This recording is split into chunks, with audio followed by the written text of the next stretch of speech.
What's up, everybody? Welcome back to another video. Today we're talking about the must-add players that could be sitting on your waiver wire right now.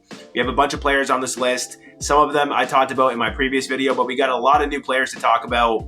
So without further ado, let's dive right into it. The first player I want to talk about is Victor Olofsson of the Buffalo Sabres. The audio got cut out for this section, so no camera, but let me tell you why Victor Olofsson is a great option in the short term. With Tage Thompson out with an injury, Olofsson has moved up to the first line power play. He has 6 points in his last 4 games, and he's looking pretty good out there. So he's definitely worth a look on the waiver wire in a deeper league, and definitely for the short term. Next up, we got defenseman Kevin Korchinski of the Chicago Blackhawks. He is only 2% rostered on Yahoo, and the reason he's a must-add player is because he just got moved up to the first-line power play. I do want to make things clear, this is a deeper league ad. The Blackhawks do not have a good power play, so it's not like Korchinski is going to rack up a lot of points on there. I also think that this is short-term. I don't think they're going to keep him on this first-line power play long-term. I think Seth Jones is a better option on the first-line power play. It is hard to find defensemen on the first-line power play on the waiver wire, so I had to include him on this list. We'll see how it plays out. We'll see if he can stay on there for the short term, but for now, if you're in a deeper league and you need a defenseman, take a look at Kevin Korchinski. Next up, we got Igor Sharangovich of the Calgary Flames. Definitely a deeper league ad, but there's some promising stuff with Sharangovich as of late. He got moved up to the first line, and on the first-line power play as well. His ice time is getting better. We don't know how long it's going to last long term because the Flames are just trying to see something that works, okay? They're mixing things up. They have one of the worst power plays in the league, so there's a good chance Sharangovich gets taken off this first unit if he doesn't perform. We'll see how it all plays out, but for now, very interested to see how Sharangovich can perform with this better deployment, and if you're in a deeper league, he could be a solid option. Next up, we got Reichel of the Chicago Blackhawks. He's definitely had a disappointing season. I thought he was going to be better, but as of late, things are looking a little bit more promising. He's averaging 17 minutes and 11 seconds of ice time per game in the last 5 games, and he's currently on the first-line power play with Connor Bedard. Like some of the other guys I've talked about, this is definitely a deeper league ad, 14 teams or more, 16 teams or more, those type of leagues. But definitely keep an eye on Reichel. He's a young player who has the potential to break out. Even though the Blackhawks are terrible, he certainly should have opportunity on their roster. He should be getting good deployment for the rest of the season, and hopefully he can start producing. The next must-add player is Jonathan Drouin of the Colorado Avalanche. He has recently been moved up to the first-line power play. He has 3 points in his last 4 games, and his deployment has improved. He's averaging 15 minutes and 12 seconds of ice time per game in the last 3 games. It's still not that good, but it is a big improvement from what he was getting earlier on in the season. Why he is on the first-line power play is because Ryan Johansson has been struggling immensely. They moved him down to the second unit, and obviously Artturi Lehkonen had that scary hit, and he had to be hospitalized. He got put on LTIR. We don't know the exact timeline of Lehkonen's injury, but there is a chance that Drouin can actually stay on this first-line power play. We'll see how it all plays out. I don't think he's going to be fantastic in fantasy, but being on the first-line power play, especially on the Colorado Avalanche, is very valuable. So definitely keep an eye on him, and if you're in a deeper league, add him as well. Next up, we got Philip Kurashev of the Chicago Blackhawks. The Blackhawks roster is pretty terrible, but some players have to produce on the Blackhawks, and Kurashev is one of them. He has 12 points in his last 14 games, and he's averaging 18 minutes and 24 seconds of ice time per game. We love to see that deployment. He's also playing on the first-line power play with Connor Bedard. He's only 5% rostered on Yahoo, and I think this is far too low with his recent production, and obviously this deployment is very promising, so keep an eye out for Philip Kurashev. If you're in a more shallow league, then yes, he's not going to be an option, but in a deeper league, this guy could definitely be a gem. Next up, we got Peterka of the Buffalo Sabres. I talked about this guy in my last must-add video, but I'll talk about him once again. He's playing great lately with 17 points in 22 games. He's not on the first-line power play, which I don't love. He was getting some looks on there, but it looks like Victor Olofsson is on there as of late. He's still getting a solid amount of power play time, which is good, and you can't deny his even strength production, so definitely take a look at Peterka. When Tage comes back from his injury, Peterka's power play time is going to suffer, but I still think he is going to be solid in fantasy. I expect him to stay in the top 6, and he's a young player who is breaking out, so keep an eye out for him in a more shallow league, but if you're in a deeper league, definitely a fantastic ad at the moment. Next up, you got Gustav Nyquist of the Nashville Predators. This guy's been playing really great this season, 16 points in 21 games, despite a very low shooting percentage at 6.5%. He's seen better deployment as of late, largely due to a number of key injuries on the Predators, Tommy Novak, Cody Glass, etc. Still, guys, 18 minutes and 36 seconds of ice time per game in his last 6 games is awesome. Line 1, first line power play, very good stuff. I'm not sure what his deployment is going to look like when everybody is healthy, but for now, this is a fantastic short-term ad with potential in the long term. So take a look at Gustav Nyquist on your waiver wire, and hopefully he can keep this up. Next up, we got defenseman Sean Walker of the Philadelphia Flyers. He's only 29% rostered on Yahoo, and he just got moved up to the first line power play. This is due to the fact that Travis Sanheim has been struggling, and also the fact that the Flyers power play has been horrible. So they're trying to mix things up and see what works. I don't think this is going to be long term. I just want to say this. I think there's a very good chance that Sanheim takes back that first line power play spot. But for now, if you need a defenseman, take a look at Sean Walker. Don't get your hopes up and don't drop a guy that you know is established and should be good for Sean Walker. But if you do need a guy, pick up Sean Walker, see how it plays out. Puts up good peripherals, decent even strength time as well, so he should be solid while he's still on this first line power play. Next up, we got Gabriel Vilardi of the Winnipeg Jets. I was very high on Vilardi going into this season because he was fantastic on the Canes last year. He was on pace for 29 goals despite only averaging 15 minutes of ice time per game. And now on the Jets, he was poised to get better deployment. So we saw that in preseason, we saw that in the first 3 games, and then he sprained his MCL. Very disappointing stuff. He was on the first line with Mark Scheifele and Kyle Connor on the first line power play. He's been out ever since, but as of late, he is getting closer to his return. He's practicing on the first line power play, and he should be in this top 6 as well. So this is a guy that has way too low of a roster percentage at 14%.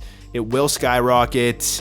I'm not expecting him to be this amazing fantasy player, but if he's healthy, he should be a 60-point player and potentially a 30-goal scorer as well. So take a look at Gabriel Vilardi, stash him on your IR. He should be returning soon, and I think it should pay off. Next up, you got Owen Tippett of the Philadelphia Flyers. I talked about this guy in my last must-add video, but I want to talk about him again. A very conflicting player. I have issues with his deployment. He's only averaging around 15 minutes of ice time per game. It's very disappointing considering how good he was last year and the deployment that he got last season. But what I want to say about Owen Tippett is that recently he's been moved up to the first line power play. So that is why he's on this list. His deployment in terms of his even strength ice time is getting a little bit better, but it's still all over the place. We'll have to see how it plays out, but I do just want to highlight that there is a lot of potential here, okay? If he can get similar deployment to last season, where he is a staple on the first line power play and he is getting upwards of 17 minutes of ice time per game, I think he will be very valuable in fantasy. This is especially the case if your league values shots and hits. He takes a lot of shots, puts up a lot of hits. So yeah, if you want to pick him up and wait for him to get better deployment, there is the potential there. I'm not saying it's guaranteed, but I do think Owen Tippett is a guy that could be very valuable in fantasy, so keep an eye out for him. Next up, we got Quinton Byfield of the Los Angeles Kings. This is a guy that I talked about in my last must-add video about 2 weeks ago, but I want to talk about him once again. He's still on the first-line power play on the Kings. Even though the Kings are kind of splitting their power play units as of late, which I don't love, it's still very good news. He's also on the first line with Adrian Kempe and Anze Kopitar, which we love to see. He has 16 points in 19 games, despite only averaging 14 minutes and 53 seconds of ice time per game, which is very impressive. If we see this ice time totals go up to around 16 or 17 minutes, there is a lot of upside. So you definitely want to add Quinton Byfield for maybe a breakout in the second half of the season. Lots of potential in the future and a great short-term option as well. Next up, we got goaltender Akira Schmid of the New Jersey Devils. I know I just told you guys to buy low on Vitek Vanacek in my most recent video, but Vanacek just had another terrible game. I don't know how long they are going to ride with Vanacek if he can't get it together, so it's definitely going to be worthwhile to take a look at Akira Schmid on your waiver wire. We just saw the Devils play the Islanders. Vanacek played terribly. He led him 4 goals. He got pulled, and then Akira Schmid came in for relief.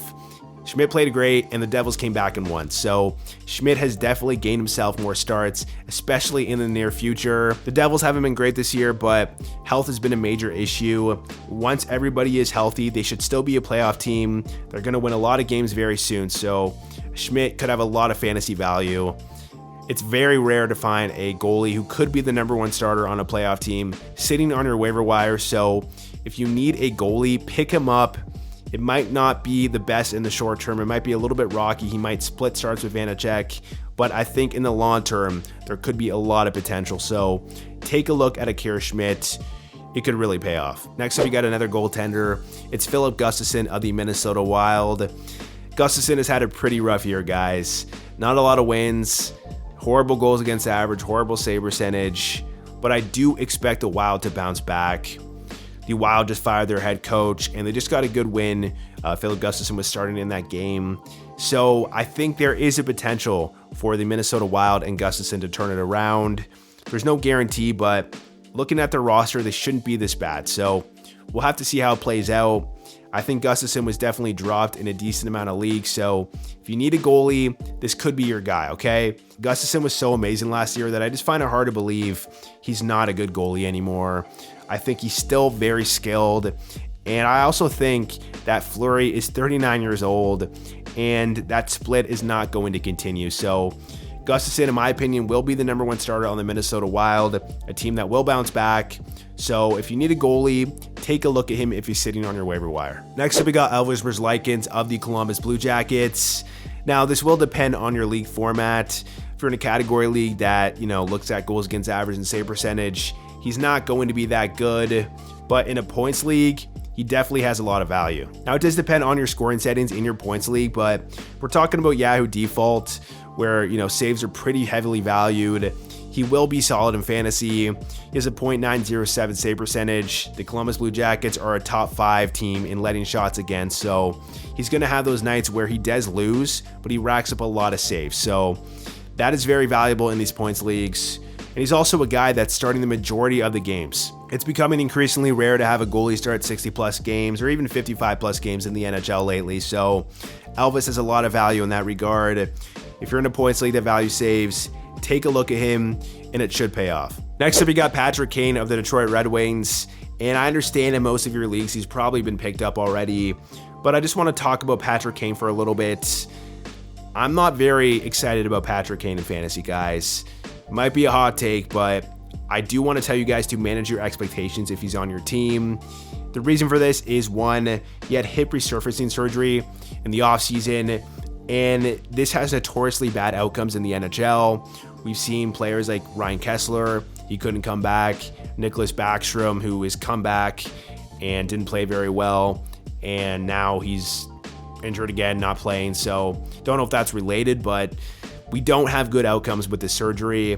He's 35 years old, past his prime, so I'm just not expecting Patrick Kane to be some sort of elite fantasy producer. The only bright spot is that he is on the first-line power play. The Red Wings have a decent power play, so he should rack up points on there. We'll have to see how it all plays out, but in general, Patrick Kane should be okay in fantasy, but not as good as some people might think. Next up, we got Noah Hanifin of the Calgary Flames. We're starting to get into players that are definitely priority ads, guys that are super underrated, super low roster percentages that could be available in your league. Let me tell you guys why Noah Hanifin is a must-add player. The reason is because he just got moved up to the first-line power play. Very, very important for fantasy purposes. We do not know if this is going to be long-term or short-term. Rasmus Andersson was great on this power play last season, so we'll have to see how it plays out. But for now, finding defensemen on the waiver wire on the first-line power play is super rare, so take a look at Noah Hanifin. Next up, we got Casey Mittelstadt of the Buffalo Sabres. I talked about him in my most recent must-add video about 2 weeks ago, and I want to talk about him once again, okay? I'm very impressed with Casey Mittelstadt. I think there's a lot of potential with him, and in my opinion, he's going to put up 70-plus points this season. Might be a hot take, guys, but we have to look at the numbers, okay? Last season, he had 59 points in 82 games, despite only averaging 15 minutes and 43 seconds of ice time per game. Now, he's averaging 18 minutes and 8 seconds of ice time per game, and is on the first-line power play. These two things are huge for him. He currently has 20 points in 22 games, almost a point per game player. The only issue with him is that his peripherals are not great if we're talking about shots, hits, and blocks, but I don't know, guys. This is a super underrated player, in my opinion. 18% rostered is so low. You are going to see this steadily go up very, very soon, so take a look at Casey Mittelstadt. In any leagues with 10 teams or more, he should be rostered. Next up, we got Luke Hughes of the New Jersey Devils. He is pretty high roster at 71%, so he might not be available in your league, but I want to talk about Luke Hughes, guys. A lot of people drop him because his peripherals are not great, and I understand this. If he's not putting up points, he won't be very good on those nights, but there is so much value with Luke Hughes being on the best power play in the league currently, and being a young player who could always improve throughout the season. I also just want to mention that Dougie Hamilton just got injured. He has an upper body injury. We don't know the timeline of this injury just yet. We don't know the severity. He's being evaluated currently. That's a report that we have. But obviously, if Dougie Hamilton is out, this means more even strength ice time for Luke Hughes. We'll see how it all plays out, but that could be some promising news for Luke Hughes owners. Next up, we have Tom Wilson of the Washington Capitals. And the reason he's a must-add player is because TJ Oshie went down with an injury. He just got put on the IR, so Tom Wilson is currently on the first-line power play. We know how valuable being on the first-line power play is, even though the Capitals currently have the worst power play in the league. Still, guys, good stuff for Tom Wilson. We love to see it, and we know he puts up elite peripherals in terms of shots and hits, so he's going to have that safe floor baked in. Their power play is currently sitting at 5.9%, which is absolutely terrible. Hopefully they can figure it out. For now, guys, Tom Wilson is definitely a must-add player, and he should be pretty good for the rest of the season regardless if he's on the first line power play or not. Next up, we got Brian Rust of the Pittsburgh Penguins, and I understand in most of your leagues he is not available, but he's only 64% roster on Yahoo, which I think is far too low. He has 17 points in 18 games, 10 goals of these 17 points, and he is a lock for this first line power play.